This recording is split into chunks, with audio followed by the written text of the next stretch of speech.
দর্শক, আপনাদের সকলকে স্বাগত জানাচ্ছি ঢাকা ট্রিবিউন আইআরআই নির্বাচনী বিতর্ক উপজেলা নির্বাচন 2024 আজকের পর্বে।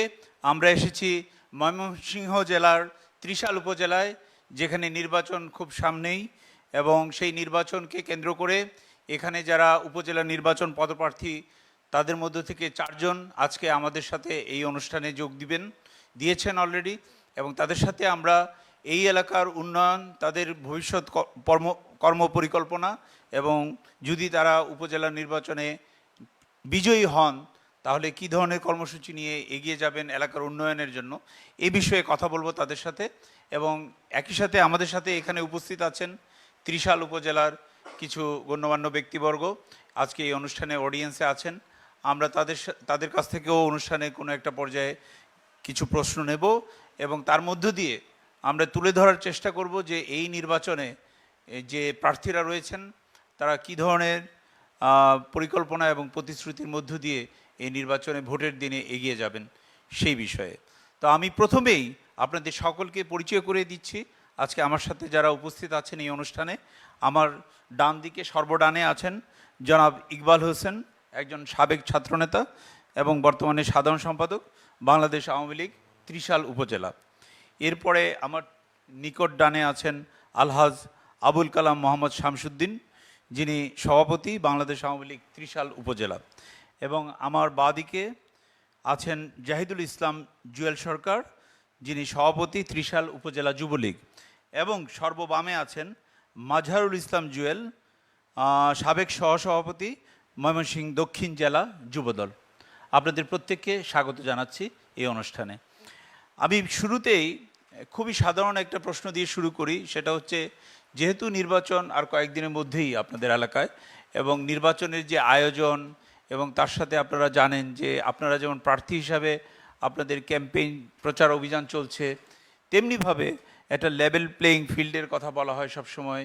তারপরে প্রশাসনের একটা ভূমিকা থাকে, ভোটারদের যে আপনাদের প্রতি যে আচরণ বা ভোটাররা যে তাদের যে জন আকাঙ্ক্ষা, সব কিছু মিলিয়ে এই নির্বাচনী পরিবেশটাতে আপনি সন্তুষ্ট কিনা, এটা আমি প্রথমে জনাব ইকবাল আপনার কাছ থেকে শুনতে চাই। তা আমরা যতটুকু উপলব্ধি করেছি, এবারের উপজেলা পর্যায়ের স্থানীয় সরকারি নির্বাচনগুলো প্রথম ধাপ অনুষ্ঠিত হয়েছে কিছুদিন পূর্বে। তবে গত এক যুগের যে সমস্যাগুলো, সেখান থেকে আমরা বেরিয়ে আসতে সক্ষম হয়েছে বর্তমান নির্বাচন কমিশন। যার ভোট তার পছন্দ অনুযায়ী প্রার্থীকে দিতে পারছে। আমরা ত্রিশাল পৌরসভা উপনির্বাচনেও তাই প্রতিফলিত হয়েছে। আমাদের পার্শ্ববর্তী 3টি থানায় উপজেলায় বর্তমান স্থানীয় সরকারের উপজেলা পরিষদ নির্বাচন অনুষ্ঠিত হয়েছে। সেখানে আমরা দেখেছি মানুষ যার যে প্রার্থী পছন্দ হোক, নির্বিধায় নির্বিঘ্নে সুষ্ঠু পরিবেশে ভোট দিতে পেরেছে। এজন্য নির্বাচন কমিশনকে বাংলাদেশের তথা বিশ্ববাসী ধন্যবাদ জানাচ্ছে, বর্তমান সরকারকেও, প্রধানমন্ত্রী শেখ হাসিনাকেও ধন্যবাদ জানাচ্ছে। এবং স্থানীয় সরকারের নির্বাচন যে ব্যালট বাক্স ছিনতাই, আগে হানাহানি মারামারি দেখতাম, এই নির্বাচনে আমরা সেটা উপলব্ধি করতে পারি নাই। জি, ধন্যবাদ জনাব ইকবাল হোসেন। আমি আসবো আবারও আপনার কাছে পরবর্তী প্রশ্ন নিয়ে। এখন আমরা এই একই প্রশ্নে জনাব আলহাজ আবুল কালাম মোহাম্মদ শামসুদ্দিন, আপনার প্রারম্ভিক মন্তব্যটা শুনতে চাই। বর্তমান সরকার 2008 সালে ক্ষমতা আসার পর যতগুলি স্থানীয় সরকার নির্বাচন, সংসদ নির্বাচন হয়েছে, প্রত্যেকটি নির্বাচন সুষ্ঠু এবং সুন্দরভাবে হয়েছে, এতে কোনো সন্দেহ নাই। এবং আসন্ন উপজেলা পরিষদ নির্বাচন, এই নির্বাচন ইতিমধ্যে সারা দেশে শুরু হয়েছে। আপনারা দেখতে পাচ্ছেন এই নির্বাচনগুলিও সুষ্ঠু এবং সুন্দরভাবে সম্পন্ন হচ্ছে। জনগণ তাদের পছন্দের প্রার্থীকে ভোট দিতে পারছে। তার প্রমাণ আজকে দেখেন, গত জাতীয় সংসদ নির্বাচনে বিএনপি নির্বাচন বয়কট করে, তারা আসে নাই। স্থানীয় সরকার নির্বাচনগুলি অত্যন্ত সুন্দর এবং সুষ্ঠুভাবে সম্পন্ন হচ্ছে বিধায় আজকে ত্রিশালে 2 জন বিএনপির প্রার্থী তারা আমাদের সাথে প্রতিদ্বন্দ্বিতা নামছে। তাদের যথেষ্ট আস্থা এবং বিশ্বাস এসেছে এই সরকারের অধীনে যতগুলি নির্বাচন হবে সেই নির্বাচনগুলি সুষ্ঠু হবে বিধায় তারাও এই নির্বাচনে অংশগ্রহণ করছে। আমি তাদেরকে ধন্যবাদ জানাই। জি, আপনাকেও ধন্যবাদ। এ পর্যায়ে জনাব জাহিদুল ইসলাম জুয়েল, আপনার মন্তব্য শুনবো। যে আমাদের ত্রিশালের মানুষ আমরা সবসময় শান্তপ্রিয় এবং আমরা রাজনৈতিক সচেতন। আমাদের মাঝে কোনো প্রতিহিংসা নাই, কোনো হানাহানি নাই। আমরা স্বাধীনভাবে আমাদের রাজনৈতিক চর্চা আমরা করতে পারি। এটা আমাদের ত্রিশালবাসীর ঐতিহ্য।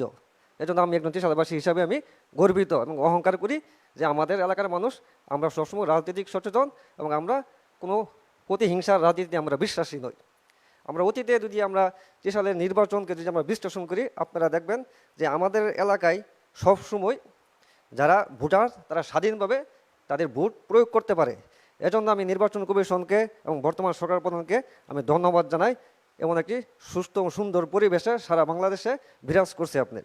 তাই আগামী 29 তারিখ যে নির্বাচনটি হতে যাচ্ছে উপজেলা পরিষদ নির্বাচন, এই নির্বাচনটিও অবাধ এবং নিরপেক্ষ হবে এবং সুস্থ এবং শান্তিপ্রিয় হবে বলে আমি বিশ্বাস করি।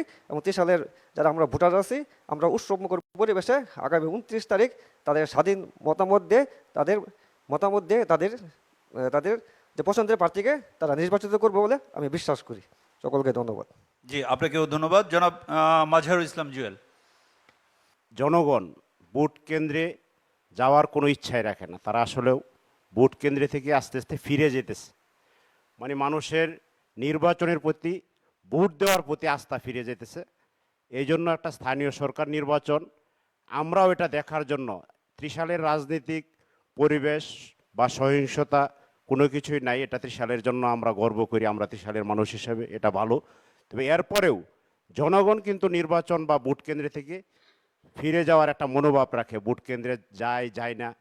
এই জন্যই এখনো পর্যন্ত যারা নির্বাচন পরিচালনা করতেছে বা দেখতেছি আমরা যারা প্রার্থী হয়েছি তাদের প্রতি আমরা এখনো পর্যন্ত সন্তুষ্ট। কিন্তু আগামী নির্বাচন পর্যন্ত দেখলে বোঝা যাবে।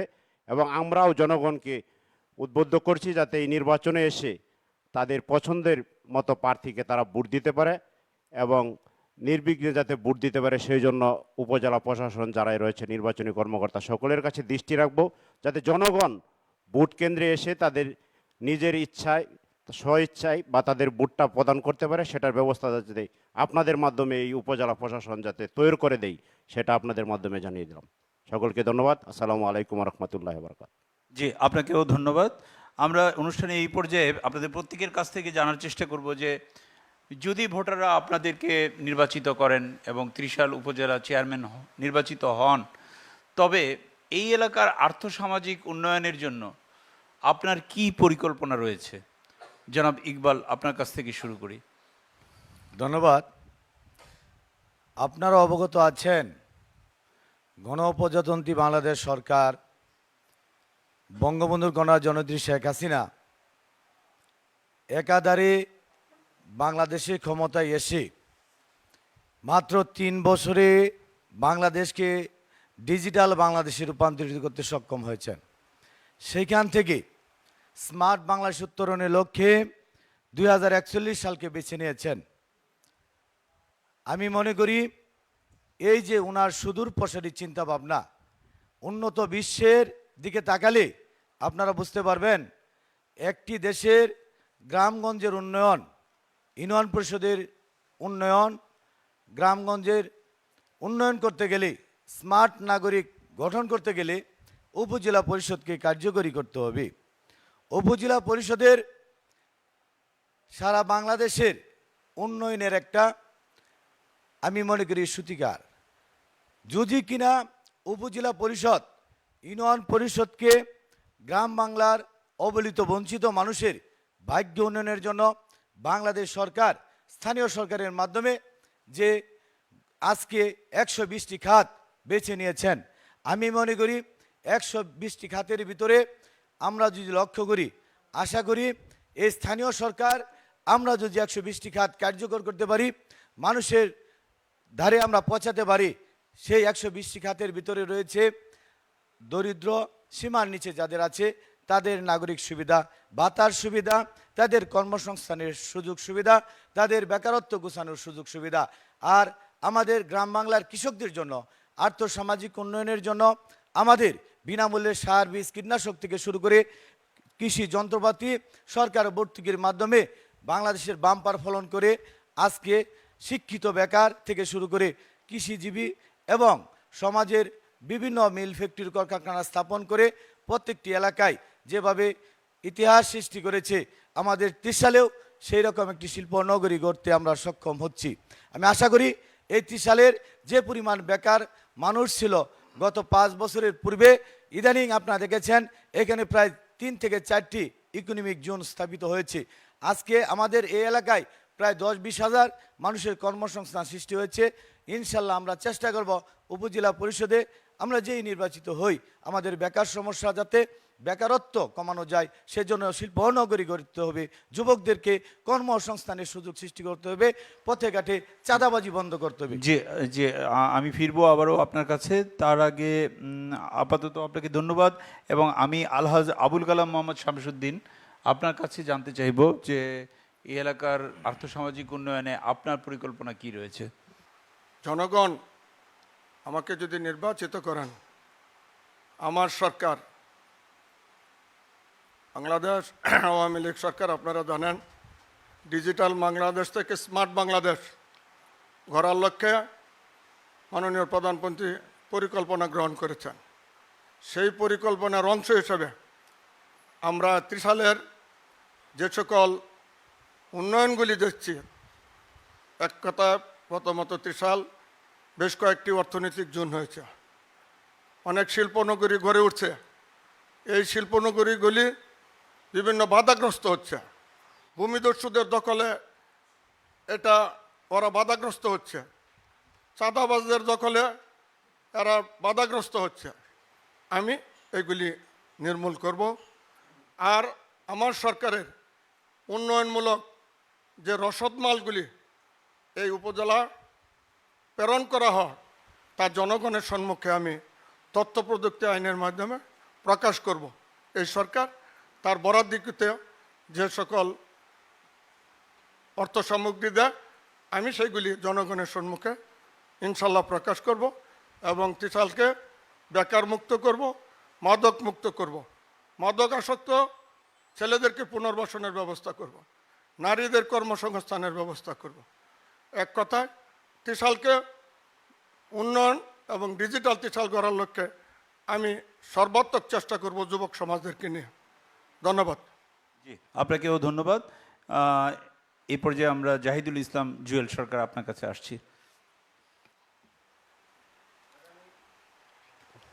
আগামী 29 তারিখ আমি যদি 30 সালে মানুষের ভোটে উপজেলার চেয়ারম্যান নির্বাচিত হই, তাহলে আমি 30 সালের আর্থসামাজিক উন্নয়নের জন্য আমরা যারা স্থানীয় সরকার প্রতিনিধি হওয়ার জন্য নির্বাচিত অংশগ্রহণ করছি, আমাদের মূল কাজটা হইল, আমরা যেহেতু স্থানীয় সরকার প্রত্যন্ত অঞ্চলে হইল আমাদের কাজ, বিভিন্ন মন্ত্রণালয় থেকে যেগুলো কাজ দেয় এগুলো উপজেলা পরিষদ তদারকি করে এবং এগুলো যাতে সঠিকভাবে যাতে জনগণ কাছে পৌঁছে যায় সেটা তদারকির দায়িত্ব হইল উপজেলা পরিষদের।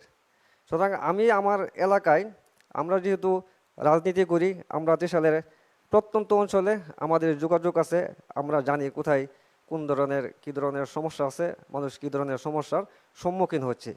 আমরা বর্তমান সরকার কৃষি খাতে এবং বিশেষ করে প্রত্যন্ত অঞ্চলে নারী উন্নয়নের জন্য এবং কৃষি খাতকে উন্নয়নের জন্য সরকার বিভিন্ন কর্মসূচি গ্রহণ করেছে। আমরা সেই কর্মসূচি যাতে সঠিকভাবে যাতে বাস্তবায়ন হয় সেজন্য আমি কাজ করে যাব। এবং আপনারা জানেন বর্তমানে আমাদের জনসংখ্যা বৃদ্ধি পাচ্ছে কিন্তু আমাদের জমির পরিমাণ বৃদ্ধি হচ্ছে না। এজন্য সরকার বিভিন্ন ধরনের বৈজ্ঞানিক পদ্ধতিতে বিভিন্ন ধরনের যেসব বিঘায় যে পরিমাণ ফসল উৎপাদিত হতো তার যাতে প্রক্রিয়ার মাধ্যমে উন্নত প্রক্রিয়াজাতের মাধ্যমে সেটা যাতে বৃদ্ধি, এই ধরনের কর্মসূচি গ্রহণ করছে বর্তমান সরকার। সেটি যাতে আমাদের কৃষকরা সঠিকভাবে তারা ট্রেনিংয়ের মাধ্যমে তারা দায়িত্ব করতে পারে আমি এটা ব্যবস্থা করব। এবং আপনারা জানেন আমাদের ত্রিশাল পার্শ্ববর্তী ভালুকা একটি শিল্প এলাকা হয়েছে, তার পাশাপাশি আমাদের ত্রিশালও এখন মোটামুটি একটা শিল্প এলাকা হয়েছে। আমাদের ত্রিশালের মানুষ তাদের জমিন দিয়ে এবং সহযোগিতার মাধ্যমে কিন্তু এই অঞ্চলে শিল্পাঞ্চলে বৃদ্ধি করার জন্য আমরা চেষ্টা করছি। আমরা বিভিন্ন শিল্পপতিদেরকে আমরা সহযোগিতা করতেছি আমাদের, এবং আমাদের এই সহযোগিতা করি বলেই কিন্তু এখানে শিল্প অঞ্চল গড়ে উঠছে আমাদের। এবং যেহেতু আমাদের দুটি অর্থনৈতিক জোন আছে, একটা হলো হামিদ ইকোনমিক জোন, আর একটা হলো আকিস ইকোনমিক জোন। আমি যদি নির্বাচিত হতে পারি, আমি যে ত্রিশালের যেসব শিল্প কারখানা আছে, আমি তাদের কাছে আবেদন করব যাতে আমাদের ত্রিশালের যেসব বেকার যুবক আছে, তরুণ আছে, তাদের জন্য কোনো যাতে স্পেশাল কোটা থাকে, যারা এই এলাকার সন্তান হিসাবে তাদেরকে অগ্রাধিকার দেয়, এই জন্য আমি ব্যবস্থা করব। এবং আরও যে ধরনের সমস্যা আছে, আমরা আলোচনার মাধ্যমে আমি তাদের পাশে, এবং নারী উন্নয়নের জন্য সরকার জানেন বর্তমান আমাদের দেশের প্রায় অর্ধেক জনগণ হইল নারী। বর্তমান সরকার নারীদের উন্নয়নের জন্য বিভিন্ন ধরনের কর্মসূচি গ্রহণ করেছে। আমি আমার পক্ষ থেকে, আমি যদি নির্বাচিত হই, নারীদের জন্য আমি আলাদা একটা ট্রেনিং সেন্টার খুলে তাদের জন্য ট্রেনিংয়ের ব্যবস্থা করে তাদেরকে সেলাই মেশিন সহ এবং বিভিন্ন যে আমাদের পানি সম্পদ অফিস আছে তাদের সাথে আমি যোগাযোগ করে তাদের জন্য যাতে আমাদের মা বোনরা তাদের প্রত্যন্ত অঞ্চলে যাতে মহিলাদের জন্য যে গবাদি পশু আছে, আমাদের হাঁস মুরগি আছে, তাদের ট্রেনিংয়ের ব্যবস্থা করে তাদেরকে বিভিন্ন ধরনের কর্মসংস্থান আমরা সৃষ্টি করব। জি, আমি ফিরবো আবারও আপনার কাছে। তার আগে আমি একটু শুনে নিতে চাই মোহাম্মদ মাজহারুল ইসলাম জুয়েল আপনাকে। বিশেষ করে আমি যদি এই ত্রিশাল উপজেলার জনগণের ভোটে নির্বাচিত হতে পারি, তাহলে এলাকার আর্থসামাজিক কাজে নিজেকে ইনশাল্লাহ সর্বদাই জনগণের পাশে থেকে নিয়োজিত থাকব। এবং সাথে সাথে আমরা যারা নির্বাচিত হই, স্থানীয় সরকার কাঠামো আসলেও সরকারের এটার মধ্যে বিভিন্নভাবে প্রভাব পড়ে। যেটা হলো ইউনিয়ন পরিষদের চেয়ারম্যান, উপজেলা চেয়ারম্যান, এদের মধ্যে ক্ষমতা একটা বিকেন্দ্রীকরণ করা হয়েছে। এই সরকার উপজেলা চেয়ারম্যান যারাই হয় তাদের কিন্তু ওইভাবে তারা আর্থসামাজিক কাজে নিয়োজিত থাকতে পারে না। তা আমরা যারা বিগত দিনে যারা চেয়ারম্যান ছিল তাদের সম্বন্ধে দেখেছি তারা কি কাজকর্ম করতে পারে। তো যাই হোক, আমরা চাইব যাতে আগামীতে এই উপজেলা পরিষদের যেই চেয়ারম্যান হোক বা সকল উপজেলায় যারাই চেয়ারম্যান নির্বাচিত হোক, এই সরকারের ক্ষমতাটা যেটা আগে থেকেই ছিল, উপজেলা চেয়ারম্যানের যে ক্ষমতা পুরাটাই যদি থাকে স্থানীয় সরকারের কাঠামোতে, তাহলে একটা চেয়ারম্যানের ওই এলাকায় আর্থসামাজিক কাজ যেগুলো থাকে ইনশাল্লাহ সর্বদাই সে করার চেষ্টা করে এবং করবে। আমরাও সেভাবে ইনশাল্লাহ করব। সকলকে ধন্যবাদ। আসসালামু আলাইকুম। আপনাকেও ধন্যবাদ। আমরা এই পর্যায়ে একটা বিষয়ে অবতারণা করতে চাই, সেটা খুবই গুরুত্বপূর্ণ, যে যারা এই ভোটার আছেন আপনাদেরকে ভোট দিবেন, তাদের মধ্যে কিন্তু একটা উল্লেখযোগ্য সংখ্যক হচ্ছেন নারী এবং তরুণ ভোটার। তো এই নারী এবং তরুণ ভোটাররা সমাজে ধরেন তাদের কর্মসংস্থান, তাদের শিক্ষা, তাদেরকে অর্থনৈতিক কর্মকাণ্ডে তাদের কিভাবে সহায়তা করা যায়, এই নারী এবং তরুণ ভোটারদের উদ্দেশ্যে আপনাদের আলাদা করে কোনো ধরনের চিন্তাভাবনা আছে কিনা সেটা একটু শেয়ার করবেন। প্রথমে আমি জিজ্ঞেস করছি ইকবাল হোসেন আপনাকে। আলাদা করে দেখার বিষয় নয়। স্থানীয় সরকার আজকে হাজার হাজার কোটি টাকা সারা বাংলাদেশে নারী এবং যুবকদেরকে কর্মসংস্থানের সুযোগ সৃষ্টি করেছেন এবং সুনির্দিষ্ট খাত উপজেলা পরিষদ নির্বাচনে তিনি লিপিবদ্ধ করেছেন। আপনি জানেন, মহিলা ও শিশু বিষয়ক মন্ত্রণালয় থেকে উপজেলা পরিষদের যে সেলাই মেশিন প্রশিক্ষণ এবং অর্থ দেওয়া হয়, আমরা যদি অসহায় বিধবা যাদের দিন আনে দিন খায় তাদের ছেলেমেয়েদের লেখাপড়ার জন্য উপজেলা পরিষদের মহিলা এবং শিশু বিষয়ক মন্ত্রণালয় থেকে যে শত সেলাই মেশিন দেওয়া হয়, তাদেরকে প্রশিক্ষণের ভাতা দেওয়া হয় এবং নগদ অর্থও দেওয়া হয়। এটা যদি 100% আমরা সততার সাথে দেই, আমার মনে হয় আলাদাভাবে দেখার নারীদের কোনো সুযোগ নেই। তবু আজকে আমাদের যেহেতু অর্থনৈতিক অঞ্চল আছে, আমি একটি অর্থনৈতিক অঞ্চলের সাথে সম্পৃক্ত, সেটা হচ্ছে চাইনিজ ইকোনমিক জোন।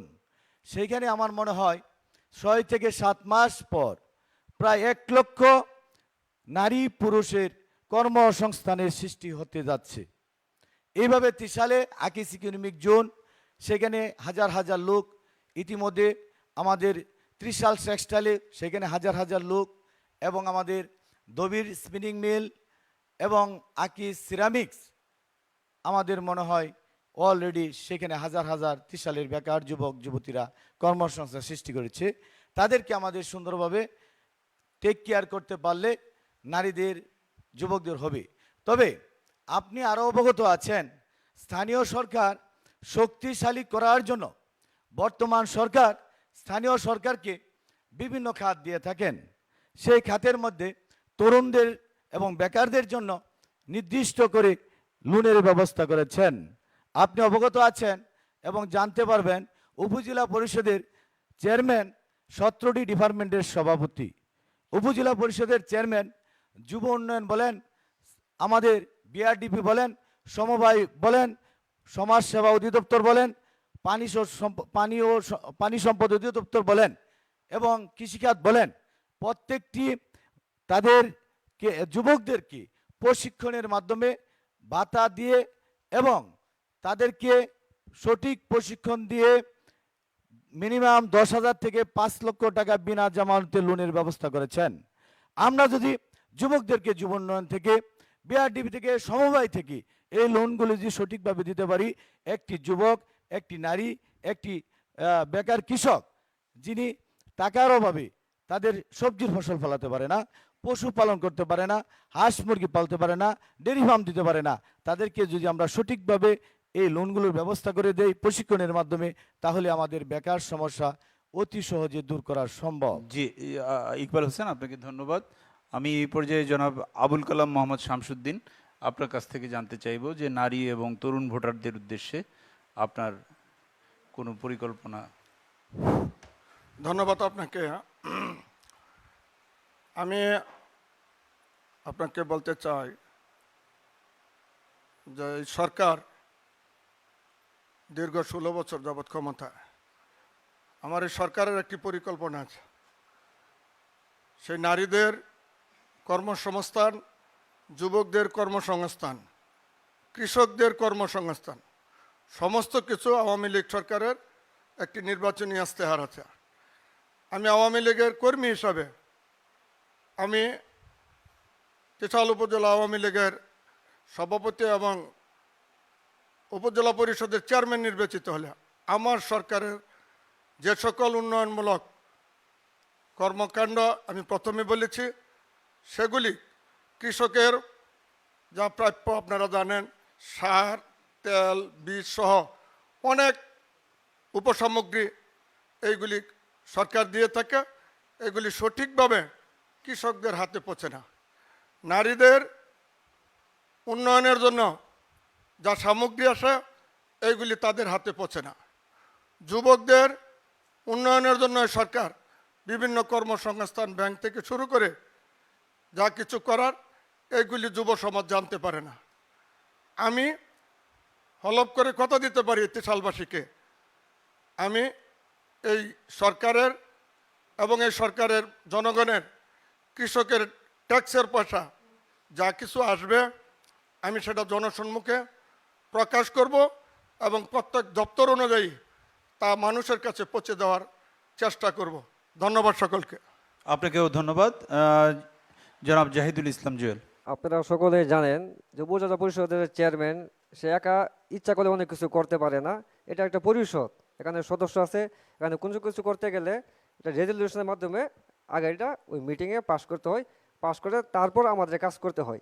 আমাদের যদি আমাদের ইচ্ছা থাকলেও উপজেলা পরিষদের চেয়ারম্যানরা অনেক কিছু করতে পারে না, কারণ আমাদের তো কোনো নিজস্ব কোনো যার উপজেলা পরিষদের চেয়ারম্যান থাকে তারা তো ইচ্ছা করলেও ঢাকা থেকে কোনো কাজ তদবির করে আনতে গেলে এটা স্থানীয় যে সংসদ সদস্য আছে তার ডিউ লাগে অথবা মন্ত্রণালয়ের ডিউ লাগে আমাদের।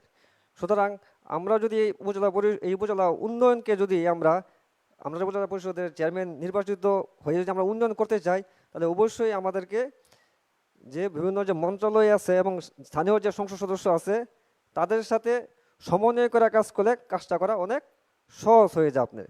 কারণ আপনারা সকলে জানেন যে উপজেলা পরিষদের চেয়ারম্যান আমাদের কাজটা কি, আমাদের মূল কাজটা হলে আমরা হইলাম স্থানীয় সরকার মন্ত্রণালয়ের আন্ডারে আমরা উপজেলা পরিষদের মন্ত্রণালয়টা থাকি। আমাদের কাজটা কি, আমাদের কাজটা হইলো যে গতানুগতিক যে কাজটা হইলো যে সরকার যে বরাদ্দ দেয় উপজেলা পরিষদের মাধ্যমে সেটা তদারকি করা হইলো আমাদের মূল কাজ, যেটা জনগণ যাতে সঠিকভাবে এটা সঠিকভাবে যাতে জনগণ এটা ইউজ করে বা সঠিকভাবে যাতে জনগণ এটা ব্যবহার করতে পারে। সুতরাং আমি যদি চেয়ারম্যান নির্বাচিত হই, আমি চেষ্টা করব যে আমাদের উপজেলা পরিষদের বরাদ্দর পাশাপাশি আমি নিজেও ব্যক্তিগত উদ্যোগে বিভিন্ন মন্ত্রণালয় তদবির করে আমি চেষ্টা করব আলাদা একটা স্পেশাল বরাদ্দ এনে আমাদের যে তরুণ আছে বা যুবক আছে বা আমাদের যে নারী আছে, আমাদের দেশের নারীকে বাদ দিয়ে আমাদের দেশের কোনো মতে অর্ধেক নারীকে বাদ দিয়ে আমাদের দেশের কাঙ্ক্ষিত উন্নয়ন কোনো মতেই সম্ভব না। বর্তমান সরকার নারীদের জন্য বিভিন্ন উদ্যোগ গ্রহণ করেছে, তাদেরকে বিভিন্ন কর্মসংস্থানের সৃষ্টি করেছে, আমাদের সেলাই মেশিন বা গবাদি পশু সহ বিভিন্ন ধরনের প্রজেক্ট গ্রহণ করেছে এবং সরকার স্বল্প লোনে আমাদের প্রত্যন্ত অঞ্চলে নারীদের জন্য স্বাবলম্বী হওয়ার জন্য বিভিন্ন ধরনের কর্মসূচি গ্রহণ করেছে। সেই কর্মসূচি যাতে সঠিকভাবে আমরা এটা ব্যবহার করতে পারি সেই ব্যাপারে আমি সঠিক তদারকি করব এবং যারা আমরা তরুণ আছি, যারা আমরা যুবক আছি, আমাদেরকে কর্মমুখী শিক্ষার দিকে আমাদের বেশি নজর দিতে হবে। আমরা যদি আমাদের যুবকদের যদি আমরা কর্মমুখী শিক্ষায় শিক্ষিত করতে পারি তাহলে কিন্তু আমাদের কর্মসংস্থানের সৃষ্টি হবে। আমাদের গতানুগতিক শিক্ষার বাইরে গিয়ে আমি জোর দিব যে আমাদের এলাকায় নারীদের জন্য এবং যুবকদের জন্য আলাদা একটি ট্রেনিং সেন্টার খুলে তাদেরকে বিভিন্ন ধরনের ট্রেনিংয়ের মাধ্যমে তাদেরকে ভালো মতে তৈরি করে আমি বিভিন্ন ধরনের কর্মসূচি গ্রহণ করে তাদেরকে সমাজে বিভিন্ন জায়গায় সঠিকভাবে ব্যবহার করে এই এলাকার অর্থনৈতিক উন্নয়নকে আমি সাধিত করব। জি, আপনাকে ধন্যবাদ। মাজহারুল ইসলাম জুয়েল। তা আমি বলবো আজকে আমাদের এই ত্রিশালের যারা শিক্ষিত যুবক বা যারা শিক্ষিত নারী বা শিক্ষিত ছাড়া যারা নারী রয়েছে সকলেই কিন্তু তাদের জীবনমান চলার জন্য অত্যন্ত কষ্টকরভাবে তারা পরিচালিত হচ্ছে। বিশেষ করে আমরা যারা এই যুবক বয়সে আমরা যুবকদেরকে দেখছি, তারা শিক্ষিত যুবক অনেকেই তাদের লেখাপড়া শেষ করে আজকে তারা বাড়িতে বা বিভিন্ন কাজে তারা ঘোরাফেরা করছে, কাজ নাই, কর্মসংস্থান নাই, বিভিন্নভাবে তারা এই বিভিন্ন কাজে লিপ্ত হয়ে যাচ্ছে বা তাদের যে শিক্ষার মান তারা সঠিকভাবে প্রয়োগ করে তাদের ওই কর্মসংস্থান পাচ্ছে না। তো যাই হোক, আমি যদি উপজেলা পরিষদের চেয়ারম্যান নির্বাচিত হই তাহলে আমি এই পরিষদের যে সকল মন্ত্রণালয়ের প্রতিশ্রুতিবদ্ধ নারী এবং যুবকদের জন্য কর্মসংস্থান সৃষ্টি করার যে সুযোগ থাকবে তার সাথে আমি ব্যক্তিগতভাবে আমি সব মিলিয়ে এবং নারী এবং তরুণ ভোটা বা যুবক যাদের কর্মসংস্থান নাই আমি ইনশাল্লাহ ব্যক্তিগতভাবে এবং উপজেলা পরিষদের যে সকল মন্ত্রণালয় থেকে বরাদ্দ থাকবে ওই সব কিছু মিলিয়ে ইনশাল্লাহ কর্মসংস্থান সৃষ্টি করার চেষ্টা করব। সে আশাবাদ সকলের কাছে রাখছি। আসসালামু আলাইকুম। জি, আপনাকে অনেক ধন্যবাদ। আমরা এই পর্যায়ে যে জিনিসটা জানতে চাইব যে আপনাদের ত্রিশাল উপজেলা সারা বাংলাদেশের মানুষ কিন্তু জানে যে এখানে মৎস্য চাষের একটা ভালো অবস্থা রয়েছে। এখানকার স্থানীয় যে চাহিদা তা মিটিয়ে ত্রিশালের উৎপাদিত মাছ কিন্তু সারা দেশে যায় এবং এই মৎস্য খাতের যে উন্নয়ন তার সাথেও কিন্তু এখানকার লোকজনের আয় এবং তাদের যে কর্মসংস্থান এর একটা সম্পর্ক রয়েছে। তারপরে এখানকার শিল্পায়নের কথাও আপনারা কিছুটা বলেছেন। পাশাপাশি এই এলাকার স্বাস্থ্যসেবার যে মান সেটার উন্নয়নেরও প্রয়োজন রয়েছে। তো এই সার্বিক বিষয়ে আপনাদের কোনো দিক নির্দেশনা বা আপনাদের কোনো কর্মপরিকল্পনা রয়েছে কিনা, বিশেষ করে আমি মৎস্য খাতের উপরে গুরুত্ব দিয়ে কথাটা বলছি। জনাব ইকবাল। ধন্যবাদ। আপনি ভালোই বলেছেন। সারা বাংলাদেশের ত্রিশাল বালুকা মুক্তাগাছা প্রায় 60 থেকে 70% মাছ এখানে আমরা উৎপাদন করে থাকি এবং আমাদের ত্রিশালে এমন কোনো চাষি নেই, এমন কোনো লোক নেই, প্রত্যেকেরই কিছু না কিছু পুকুর আছে, মাছ চাষ করে থাকে। কিন্তু আমরা যারা প্রান্তিক চাষি আমাদের এলাকায় তাদের একটু সমস্যা। আমরা যতটুকু আমরা জানি, নিজেরাও জানি, আমারও মৎস্য চাষ আছে প্রায় 65 বিঘার মতো। আমরা বিভিন্ন জাতের চাষ করে থাকি। যখন আমরা ডিলারদের মাধ্যমে ফিড খাবার আনি, তখন আমরা বিভিন্ন ধরনের সমস্যার সম্মুখীন হই।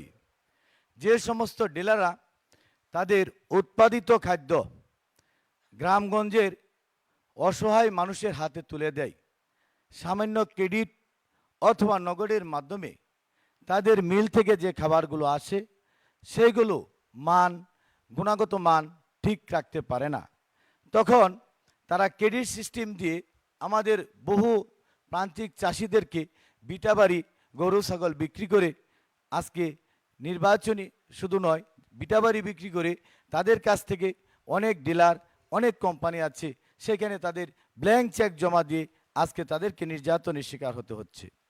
আজকে আমি মনে করি এ থেকে উত্তরণ পেতে গেলে আমাদের যে করণীয় সেটা হচ্ছে উপজেলা পরিষদ এবং প্রশাসন সেইটা যদি আপনাদের ল্যাব টেস্টের মাধ্যমে আমরা কৃষকদেরকে খাবারের পরীক্ষা নিশ্চিত করি এবং খাবারের গুণগত মান নিশ্চিত করার যে একটা পদ্ধতি, সেটা যদি তাদের ভিতরে সচেতনতামূলক সৃষ্টি করতে পারি, আমার মনে হয় এই যে প্রান্তিক চাষি আজকে যাদেরকে বিটাবাড়ি গরু ছাগল বিক্রি করে তাদের ঋণ শোধ করতে পারে না, তবু তাদের কাছ থেকে অনেক ডিলারে ব্ল্যাঙ্ক চেক নেয়, আর ব্ল্যাঙ্ক চেক বাংলাদেশের আইনগত দিক থেকে বেআইনি।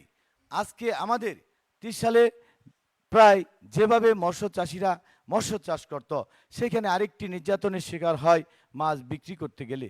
সেই মাছ বিক্রি করতে গেলে আমরা উপজেলা পরিষদের আইনশৃঙ্খলা কমিটির মিটিংয়ে অনেকবার আমরা উপস্থাপন করেছি। আজকে আমি এবং আমার সভাপতিও সেই আইনশৃঙ্খলা কমিটির মিটিংয়ের আজকে সদস্য ছিলাম গভর্নমেন্টের একজন প্রতিনিধি হিসাবে। সেখানে আমরা বহুবার এই জিনিসটি উত্থাপন করেছি এবং ইউনো এবং এসিলেন্ট মহোদয়কে এবং মৎস্য অধিদপ্তরের যারা আজকে এই কাজে নিয়োজিত তাদের মাধ্যমে এই মনিটরিং করার জন্য যখন মাছ বিক্রির সময় হয়, তখন এই আড়ত দ্বারা আজকে 40 কেজির পরিবর্তে প্রায় 2-3 কেজি মাছ ডলক হিসাবে তারা নিয়ে নেয়। আর 1 কেজি মাছ উৎপাদনের যে খরচ, আজকে সেই খরচ 3 কেজি প্রায় অর্ধেক। আজকে যদি ফিড আমরা কেউ খাওয়াই কোম্পানির, তাহলে 2 কেজিতে ফিড খাওয়াইলে 1 কেজি মাছ অনেক সময় হয় না। আন্তর্জাতিক পর্যায়ে কাঁচামালের উপর নির্ভরশীল থাকতে হয়। যে সমস্ত কাঁচামাল আমরা এই মাছ ফিড তৈরিতে ব্যবহার করি, সেইগুলো কিন্তু বাহিরি দেশ থেকে আনতে হয়। বাইরের দেশে আপনার ডলারের দামের উপর নির্ভর করে আজকে আছে 10 টাকা কেজি, কালকে হবে 15 টাকা কেজি, সেইখানেও কিন্তু আমরা চাষিরা বিপদগ্রস্ত হচ্ছি। আমরা চেষ্টা করব আমাদের গুণগত মান ঠিক রেখে মনিটরিংয়ের মাধ্যমে আড়তদারদেরকে এই যে একটা জুলুম করে তারা 40 কেজির পরিবর্তে 2.5 কেজি 3 কেজি ডলক নিচ্ছে, সেটা আমাদেরকে বন্ধ করতে হবে। জি, আমরা বুঝতে পেরেছি আপনি এটা সমাধানে উদ্যোগ নেবেন। ধন্যবাদ আপনাকে জনাব আলহাজ আবুল কালাম মোহাম্মদ শামসুদ্দিন। আমি দীর্ঘ 25-26 বছর যাবৎ আমিও একজন মৎস্য চাষি। বাংলাদেশের যে পরিমাণ মাছ উৎপাদন হয় প্রায় 40 থেকে 45 লক্ষ মেট্রিক টন, তার 4 ভাগের 1 ভাগ মাছ এই ত্রিশাল উৎপন্ন হয় এবং ত্রিশালের চাষিরা দীর্ঘ সময় তারা বিভিন্ন নির্যাতনের শিকার হয়েছে। তাদের আপনার 1 নম্বর হলো বিদ্যুৎ। আমি যদি ঘরে বিদ্যুৎ জ্বালাই সেটার রেট হলো 6 টাকা, আমি যদি নিজে পানি খাই সেটার রেট 1 টাকা, আর ওই টিউবওয়েলের মাথাটা যদি পুকুরে দেই সেটার বিদ্যুতের রেট হয়ে যায় 15 টাকা। জমির ট্যাক্সের, মৎস্য চাষিদের জমির ট্যাক্স বেশি। এই সকল নিয়ে আমি দীর্ঘদিন যাবৎ আন্দোলন করেছি চাষিদেরকে নিয়ে। আমি যদি উপজেলা চেয়ারম্যান নির্বাচিত হই এটাই নিরসনের চেষ্টা করব।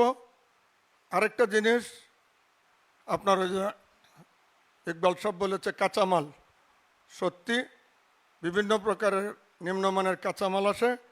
আমি উপজেলা চেয়ারম্যান নির্বাচিত হলে সরকারের সহযোগিতা ত্রিশালে একটি ল্যাব টেস্ট নির্মাণের উদ্যোগ গ্রহণ করব। আরেকটি ত্রিশাল থেকে যেহেতু আমরা 1/4 ভাগ মাছ এখানে উৎপন্ন হয়, অনেক সময় চাষিরা কম দামে মাছ বিক্রি করে, তারা ন্যায্য মূল্য পায় না। এই সরকারের সহযোগিতা এখানে কোল্ড স্টোরেজ করে ফ্রিজিংয়ের ব্যবস্থা করে এই মাছ যাতে বিদেশে রপ্তানি করা যায় সেটারও আমি উদ্যোগ নেব। আরেকটি জিনিস, আমাদের ত্রিশালের প্রায় অর্ধেকের বেশি জমি মাছ চাষ। এই মাছ চাষ করতে দেয়া রাস্তাঘাট এটা অপরিকল্পিতভাবে পুকুরগুলি নির্মাণ হয়, রাস্তাঘাটগুলি ভেঙে যায়। এটি সরকারের সহযোগিতা একটি পরিকল্পনা মাফিক করলে এই সরকারের রাস্তাঘাটগুলি বেঁচে যাবে। এই সকল উদ্যোগ ইনশাল্লাহ আমি গ্রহণ করব। সকলকে ধন্যবাদ। আপনাকেও ধন্যবাদ। জাহিদুল ইসলাম জুয়েল সরকার। এখানে আমরা চারজনই মৎস্য ব্যবসায়ী। এটা আমাদের ত্রিশালের মানুষ। আমাদের এলাকায় আমরা মৎস্য ব্যবসা করে আমাদের অনেকের ভাগ্যের পরিবর্তন হয়েছে, আমাদের অনেক কর্মসংস্থানের সৃষ্টি হয়েছে এই মৎস্য ব্যবসার মাধ্যমে। ব্যবসার সাথে অনেক লোক জড়িত। আমরা ত্রিশালের শত শত হাজার হাজার লোক এই মৎস্য ব্যবসার সাথে জড়িত এবং তাদের পরিবার এটার সাথে জড়িত। এই মৎস্য ব্যবসা আয়ের উপর অনেকের পরিবার তাদের ভরণ পোষণের নির্ভর করে। আপনারা জানেন যে বর্তমানে যারা যারা আমার এলাকায় যারা ছোট আকারে যারা মৎস্য ব্যবসা করতো তারা অনেকেই নিঃস্ব হয়ে গেছে। এই বাজারের সঠিক দর না পাওয়াতে এবং বিভিন্ন ধরনের আমাদের ত্রিশালের কাঁচামাল, বেশিরভাগ কাঁচামাল আমরা আনি চিটাগাং থেকে, কক্সবাজার থেকে আমরা শুকটি সহ বিভিন্ন ধরনের কাঁচামাল আনি। কিছু এই ধরনের কিছু দালাল আছে, তারা কিছু মাল ভালো দেয়, তারপর চরম পরিমাণ খারাপ মাল দেওয়ার পরে আমাদের মৎস্য চাষিদের কোনো গুরুত্ব আসে না। গুরুত্ব না আসাতে তারা অনেকেই নিঃস্ব হয়ে গেছে ওই বাজার দরের সাথে খাদ্যের কোনো মিল না থাকাতে। সুতরাং আমি যদি নির্বাচিত হই, আমি চেষ্টা করব যে উপজেলা প্রশাসনের মাধ্যমে এবং মৎস্য অধিদপ্তরের মাধ্যমে যাতে সঠিকভাবে এটা তদারকি করা হয়, যাতে যে আমাদের কাঁচামালটা যেটা আমরা আনবো সেটা যাতে ভালো মানের হয় এবং উন্নত মানের হয়। এবং এরপর আমি চেষ্টা করব যে যারা বড় ব্যবসায়ী আছে তাদের সাথে আমি যোগাযোগ করে আমাদের ত্রিশালে একটি মৎস্য যে ব্যবসার জন্য যে পরিমাণ কাঁচামাল রাখে তার জন্য আলাদা একটা বাজার সৃষ্টি করে, যাতে এই জায়গায় ওনারা মাল নিয়ে আসবে, নিয়ে এসে তারা একটা বাজারের মতো সৃষ্টি করব। এখান থেকে আমাদের যারা কৃষক আছে, আমরা যারা মৎস্য খামারে আছি, আমরা এখান থেকে ক্রয় করে ব্যবস্থা করব।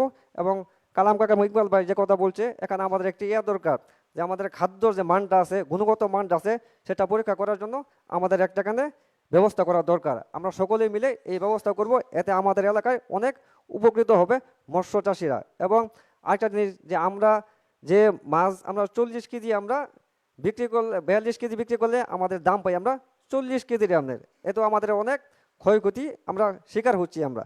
সুতরাং আমি নির্বাচিত হইলে আমি মৎস্য মন্ত্রণালয়ের মাধ্যমে আমি আমাদের যে মন্ত্রণালয় আছে ঢাকায় আমি যোগাযোগ করে এর সুষ্ঠু সমাধান করার আমি চেষ্টা করব। সকলকে ধন্যবাদ। জি, আপনাকেও ধন্যবাদ। জনাব মাজহারুল ইসলাম জুয়েল। বিভিন্নভাবেই বিগত দিনে আমরা অনেকভাবেই লাভবান হয়েছি, কিন্তু এখন দেখা যাচ্ছে ওইভাবে মাছ চাষ করে আমরা লাভবান হতে পারতেছি না। এখন অনেক সমস্যা, মাছের পোনার মধ্যে সমস্যা হয়, মাছ চাষ করতে গেলে বিভিন্ন রোগবালাইয়ের সৃষ্টি হয়। এগুলার রোগবালাই সঠিকভাবে নিয়ন্ত্রণ করতে গেলে ওইভাবে যে ওষুধ বা মনিটরিং করার প্রয়োজন, যেটা মৎস্য কর্মকর্তারা বিভিন্নভাবে আমাদেরকে সাপোর্ট করে দিবে, ওইগুলো আমরা সঠিকভাবে করতে পারি না। এজন্য আমাদের বর্তমান সময়ে যারা এখন আমরা মাছ চাষ করে যাচ্ছি, বর্তমান সময়ে মাছ চাষ করে এটা ব্যবসাকে লাভবান করা খুব কঠিন। আমরা যারা এখানে আছি সবাই জানি। এবং বিভিন্নভাবেই যে খাদ্যগুলা দিয়ে আমরা আগে মাছ চাষ করতাম, এগুলো এখন আর এই সরকারের মাধ্যমে আমদানি হচ্ছে না। আমদানি করতে গেলে অনেক কষ্ট, বিভিন্নভাবেই আমাদের ডলারের অনেক সমস্যা, ওইগুলা কাঁচামালগুলা সঠিকভাবে এই বাংলাদেশে আসতে পারে নাই বলেই বা খাদ্যের মধ্যেও অনেক ভেজাল তৈরি হয়। সেইগুলা চিন্তা ভাবনা করে আমাদের মৎস্য চাষ ব্যবসা, কিন্তু এখন আমরা যারা জড়িত এই ব্যবসায়, আমাদের ব্যবসা এখন খুব ক্ষতিকর অবস্থায় যাচ্ছে, বা ওই আমাদের ব্যবসাগুলো আস্তে আস্তে খুব খারাপের দিকে এগিয়ে চলছে। তো যাই হোক, আমাকে যদি ত্রিশাল উপজেলাবাসী চেয়ারম্যান নির্বাচিত করে, তাহলে সরকারিভাবে কর্মকর্তাদের সাথে কথা বলে এই সকল সমস্যার সমাধানের জন্য ইনশাআল্লাহ সর্বদাই নিয়োজিত থাকব। সকলকে ধন্যবাদ। আসসালামু আলাইকুম। জি, আপনাকেও ধন্যবাদ। আমরা বিভিন্ন বিষয়ে আপনাদের মূল্যবান মতামতগুলো শুনলাম এবং পরিকল্পনার কথা শুনলাম। আমাদের সাথে এতক্ষণ ধৈর্য সহকারে যারা সমাগত সুধী আমাদের সামনে উপস্থিত ছিলেন, আমি তাদের মধ্য থেকে কেউ যদি কোনো প্রশ্ন করতে চান আমাদের এই চেয়ারম্যান পদপ্রার্থীদের কাছে, তাহলে দয়া করে হাত তুলবেন। আমি চেষ্টা করব দু চারজনকে সুযোগ দেওয়ার জন্য। আপনি বলুন। ত্রিশালে বিভিন্ন বাস স্ট্যান্ডে এবং সিএনজি অটোরিকশা স্ট্যান্ডে চাঁদাবাজি হয়। এই যে যে চাঁদাবাজি হয় এবং এটার সাথে হচ্ছে আরেকটা, ত্রিশালের প্রত্যন্ত অঞ্চলে অনেকগুলো হচ্ছে জুয়ার বোর্ড বসে, জুয়া খেলে।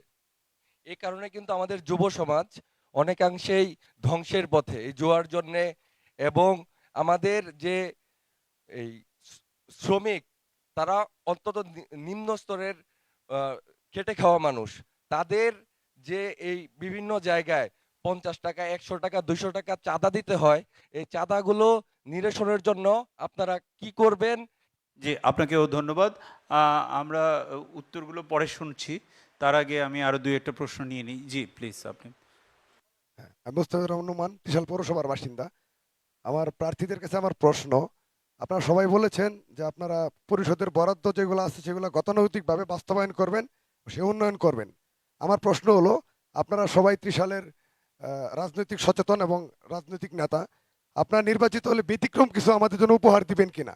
জি, পিছনে একজন ভদ্রলোক, একদম পিছনে। জি।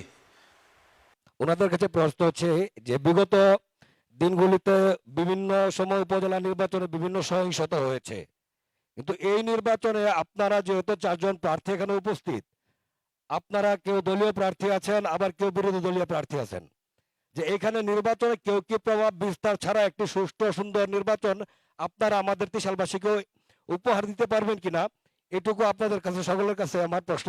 জি, আপনাকে ধন্যবাদ। ধন্যবাদ। ধন্যবাদ আপনাকে। জি, আপনি। আমরা যারা গ্রামে গঞ্জে যারা মৎস্য চাষ করি, যারা কৃষিকাজে নিয়োজিত আছি, আমরা জানি যে এটি নির্বাচন একটি শক্তিশালী নির্বাচন, একটি স্থানীয় সরকারের অধীনে নির্বাচন। এই নির্বাচনে যা বরাদ্দ আসে উপজেলা পরিষদে বরাদ্দ আসে, আর এই উপজেলা পরিষদের থেকে যে 12টি ইউনিয়ন, ওনার ইউনিয়নে যে চেয়ারম্যান মহোদয় আছে তাদের কাছে যায়, যে চেয়ারম্যান সাহেব যারা যারা এখান থেকে বরাদ্দ নিয়ে যায়, আমরা যারা গ্রামে অবহেলিত মাছ চাষ করতেছি, আমরা যারা কৃষিকাজে কর্মরত আছি, যে যে উপজেলা ইউনিয়ন থেকে যে ইটের সোলিং বা গ্রামের রাস্তাগুলো যে মেরামত করা হয়, আমরা যে অবহেলিত পড়ে আছি, আমার প্রশ্ন থাকবে একটাই, যেই আপনারা চেয়ারম্যান হবেন আমাদের গ্রামবাসীর দিকে আপনারা নজর দেবেন। ধন্যবাদ। জি, আপনাকেও ধন্যবাদ। আমি দুঃখিত যে আমি আর কোনো প্রশ্ন আপাতত দর্শকদের কাছ থেকে নিতে পারছি না, আমাদের সময়ের স্বল্পতা রয়েছে। তাছাড়া আপনারা ইতিমধ্যে যে কয়েকজন প্রশ্ন করলেন সেই বিষয়ে আমরা উপস্থিত চেয়ারম্যান পদপ্রার্থীদের কাছ থেকেও খুব সংক্ষেপে আপনাদের মন্তব্যটা জেনে নিতে চাই। আমি এবারে প্রথমে এদিক থেকে শুনি, জনাব মাজহারুল ইসলাম জুয়েল। আপনার সুবিধার্থে আমি পুনরাবৃত্তি করে দিচ্ছি। একটা চাঁদার একটা বিষয় আছে, অবৈধ চাঁদা উত্তোলন, এই বিষয়টা বলেছেন। তারপরে বলেছেন যে ব্যতিক্রমী কিছু করবেন কিনা, কোনো একটা ব্যতিক্রমী পদক্ষেপের কথা বলতে বলেছেন।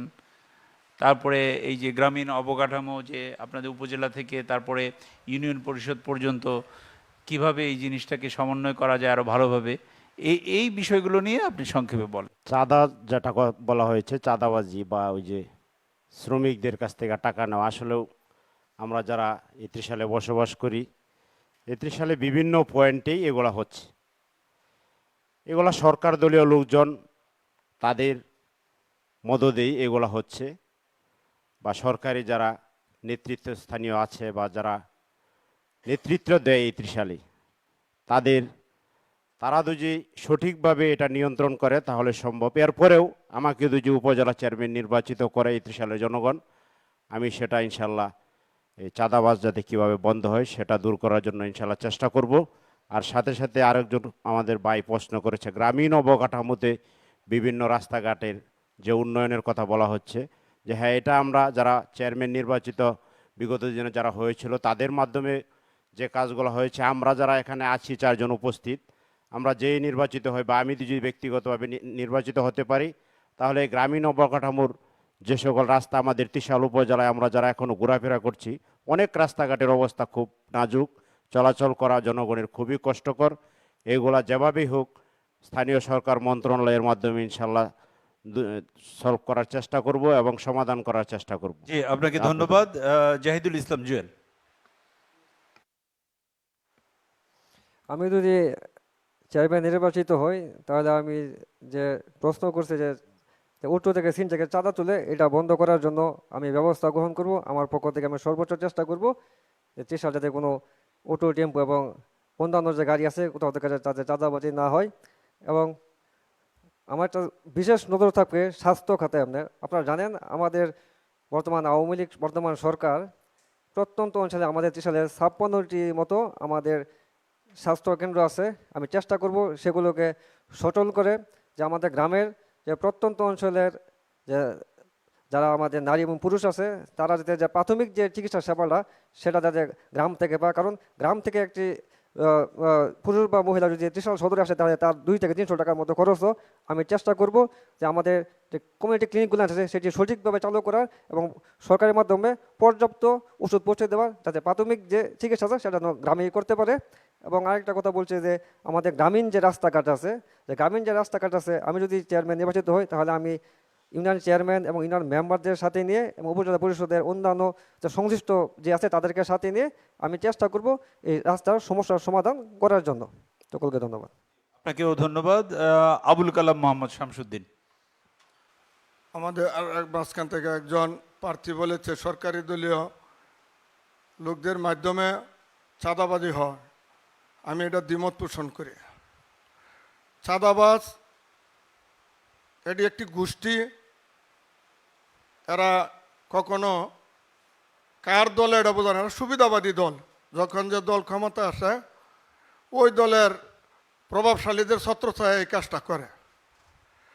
আমি যে প্রশ্ন করেছে তাকে ধন্যবাদ জানাই। আসলেই ত্রিশালের মানুষ এই চাঁদার জন্য অটো, সিএনজি, রিক্সা এগুলি খুব নির্যাতনের শিকার হয়। এখানে এই সরকারি দলের আমি সভাপতি, সাধারণ সম্পাদক শুধু আমাদের মাঝে সীমাবদ্ধ না, অনেকেই আছে। আপনারা দেখবেন এই চাঁদাবাজ বাহিনীটা কার সাথে জড়িত এটা খুঁজে বের করবেন। আরেকজন প্রশ্ন করছে নির্বাচনটা কেমন হবে। 29 তারিখ উপজেলা পরিষদ নির্বাচন, 125টি কেন্দ্রে আপনারা যথাযথভাবে সেটি পর্যবেক্ষণ করবেন কিনা, এবং এই পর্যবেক্ষণ করার জন্য আমি আপনাদেরকে আমন্ত্রণ জানাচ্ছি যেন ত্রিশালের মানুষ সুষ্ঠুভাবে ভোট দিতে পারে, কোনো বিশেষ বাহিনী দ্বারা কোনো কেন্দ্র যেন আক্রান্ত না হয়, সেজন্য আপনাদেরকে আমি আগাম আহ্বান জানাচ্ছি। আর রাস্তাঘাট এটা তো একটা উপজেলা চেয়ারম্যান নির্বাচিত যদি আমি হই, এটা সরকারের পরিকল্পনা মতো বরাদ্দকৃত যে অর্থ আসবে সেটা আমি প্রথমেই বলেছি যে আমার মাধ্যমে এইগুলি যথাযথভাবে জনগণের মাঝে প্রকাশ করা হবে। ব্যতিক্রম ধর্মী ওই যে নোমান বলেছে ত্রিশালের শিক্ষা ব্যবস্থাটা আমাদের একেবারে ধ্বংসের ধারে প্রান্তে। অনেক অভিভাবক তাদের বাচ্চাদেরকে পড়ানোর জন্য ময়মনসিংহ থাকে, অত্যন্ত ব্যয়বহুল জীবনযাপন করে। আমি যদি উপজেলা চেয়ারম্যান হই ত্রিশালের শিক্ষা ব্যবস্থা আবার ফিরিয়ে এনে ত্রিশালের মানুষ, ত্রিশালের ছেলেমেয়েরা যেন ত্রিশাল পড়াশোনা করতে পারে, আমি সেটাকে প্রথম বেশি জোর দিব এবং স্বাস্থ্য খাতেও জোর দিব। জি সকলকে ধন্যবাদ। আসসালামু আলাইকুম। জি আপনাকেও ধন্যবাদ। জনাব ইকবাল হোসেন। আপনাদের জ্ঞাতার্থে জানাতে চাই, একজন প্রশ্নকর্তা বলেছেন সরকারি দল বিরোধী দলে আমাদের বঙ্গবন্ধু কন্যা জননেত্রী শেখ হাসিনা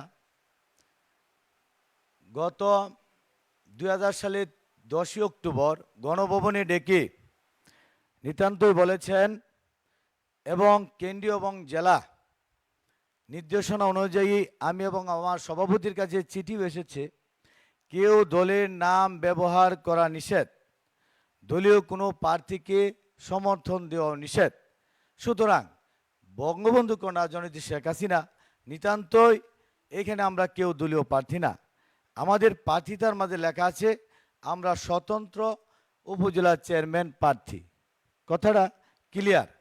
আজকে আমি বলতে চাই বাংলাদেশের পরিবহন খাত অনিয়ন্ত্রিত এবং শ্রমিক সংগঠনগুলো যারা নিয়ন্ত্রণ করে থাকে সেই সমস্ত শ্রমিক সংগঠনগুলো আজকে 2 মাস 3 মাস পর পর টাকার বিনিময়ে কমিটি দেয় আর পথে ঘাটে চাঁদাবাজি করে। এই সমস্ত গডফাদার যারা, তাদেরকে আগে নিয়ন্ত্রণ করতে হবে, এবং নিয়ন্ত্রণ করতে গেলে আমার মতো উপজেলা চেয়ারম্যান আশা করি কোনো অবস্থাতে সম্ভব না। একটা শ্রমিককে যদি আপনি কোনো কিছু বলেন, তখনই হাই রোড বন্ধ করে দেয়। উপজেলা আইন শৃঙ্খলা কমিটির মিটিংয়ে আমরা এটা নিয়ে একাধিকবার কথা বলেছি, কিন্তু যেখানে প্রশাসন আজকে সেটা নিয়ন্ত্রণ করতে ব্যর্থ হয়েছে, আমি কে আরও 10টা উপজেলার চেয়ারম্যান আসলেও নিয়ন্ত্রণ করতে পারবে না। আমাদের মাননীয় এমপি মহোদয় তিনিও কিন্তু নির্বাচনের পূর্বে অদা দিয়েছিলেন এই সিএনজির টাকা 20 টাকায় রাখা হবে, এখন কিন্তু 50 টাকা 80 টাকাও রাখা হচ্ছে।